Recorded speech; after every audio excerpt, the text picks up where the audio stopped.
Hi Bella, it's Zycro. It's a pleasure to meet you. How are you? Um, I'm in my PJs here, but I just thought I'd respond to your video about capital punishment and that sort of thing before I hit the sack.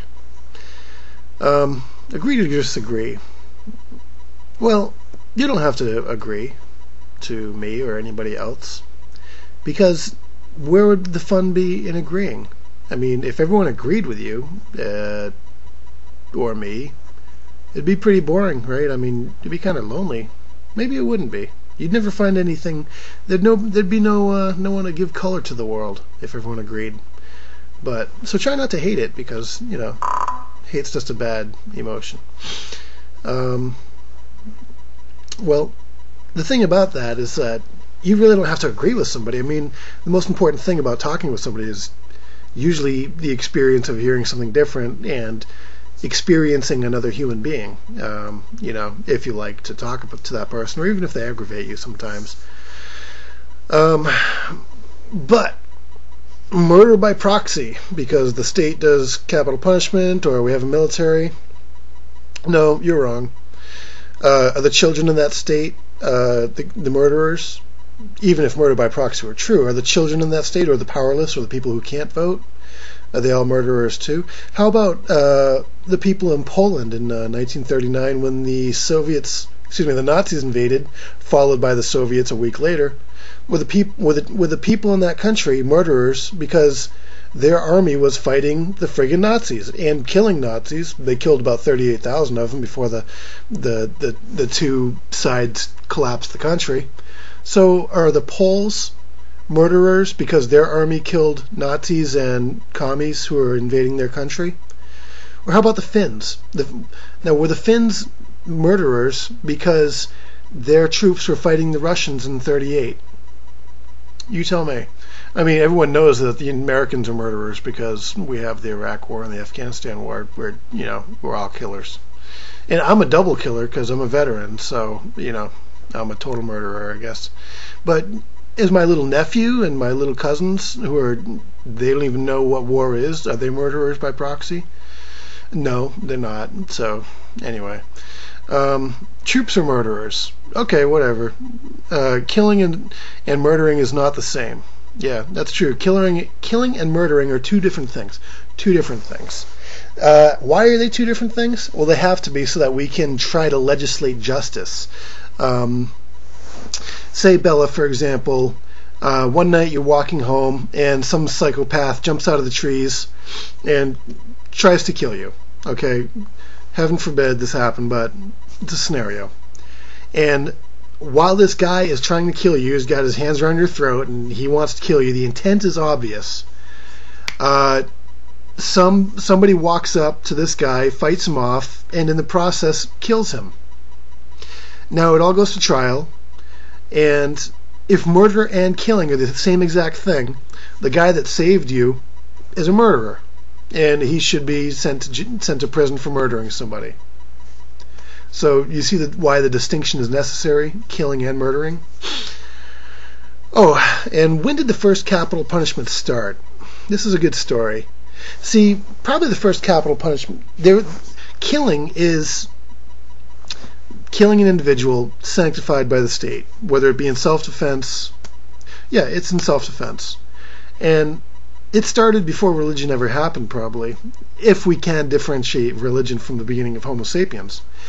And it started when there was a small clan of people, and one day they encountered, and they're nomads, they're going through, Ice Age Europe or whatever, and one day they come across an individual who tags along with them, and at first he seems okay and starts to integrate, and then one day he tries to harm somebody. For example, he tries to rape one of the women, and the clan straightens him out, and they talk to him, and he seems to be okay, and they go along with him, and he goes along, and he tries it again. He tries to harm somebody, and this time they kick him out of the clan.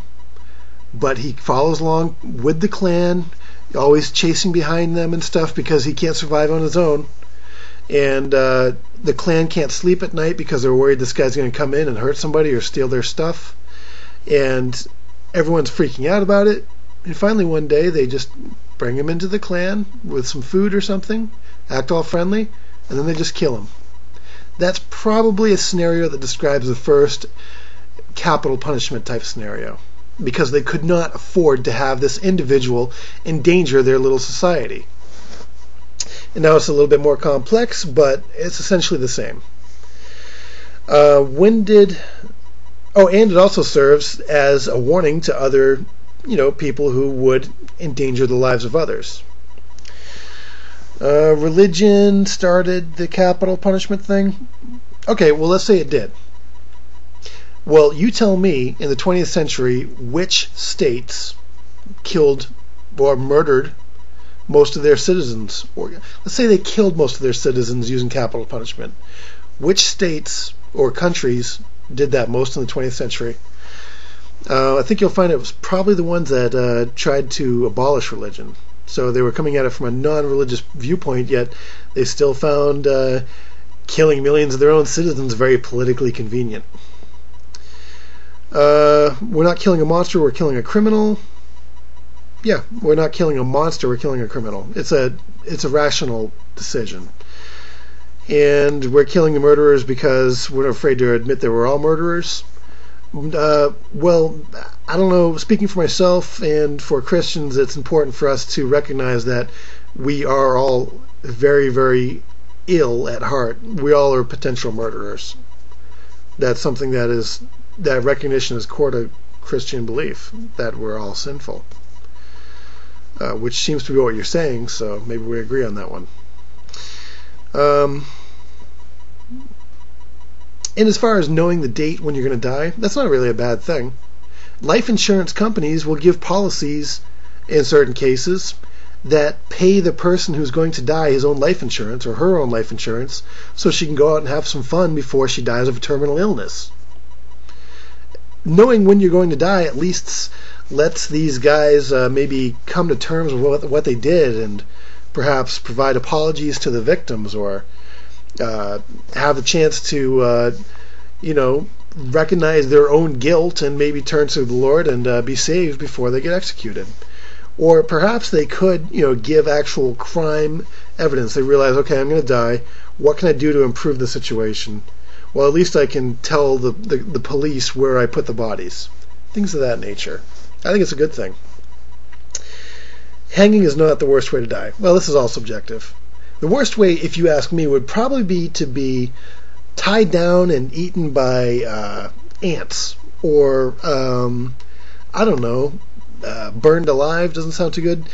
Certainly being chased down and devoured by wolves would be a bad way to go. But hanging, if it's done right, like that. If it's done wrong, I agree with you. It probably really, really sucks, but anyway. Well, I guess that's all I had to say, and I'm glad that we don't agree. I'm glad that we don't agree, because life would be very, very boring. But I have enjoyed your videos, and I thought I'd respond to one. So, peace from the United States.